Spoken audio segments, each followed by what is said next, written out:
Hello everyone, যারা যারাই makeup artist আছো সবারই কিন্তু সব ধরনের স্কিনে মেকআপ করতে লাগে।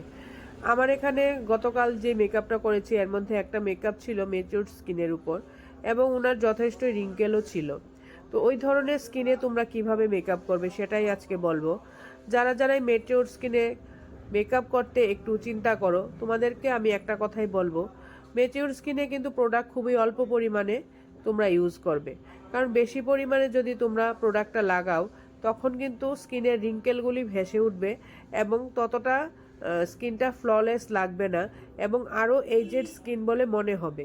তার জন্যই যখনই তোমরা মেকআপটা করবে, বেস মেকআপটা ভালো করে বসাবে এবং স্কিনটাকে ভালো করে প্রিপেয়ার করে তারপরেই কিন্তু ম্যাচিউর স্কিনের মেকআপটা তোমরা কম করবে। আমি যে ক্লায়েন্টের উপর করেছি উনি কিন্তু খুব স্যাটিসফাইড হয়েছিল মেকআপটা দেখে।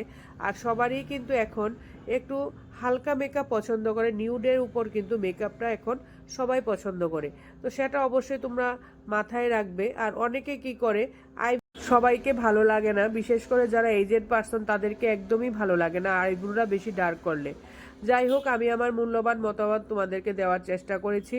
আর যারা যারাই মেকআপ করতে চাও বা মেকআপ শিখতে চাও, আমার পার্লার আগরতলা নরসিংগড়, তো তোমরা আসতে পারো। আমি আগরতলাতে যে কোনো জায়গায় ব্রাইডাল মেকআপ এবং রিসেপশন মেকআপের জন্য আমি যাই এবং ত্রিপুরার মধ্যে বিভিন্ন জায়গাতেই আমি যাই।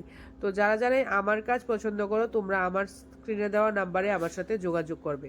দেখে নাও আমার ক্লায়েন্ট কি বললো।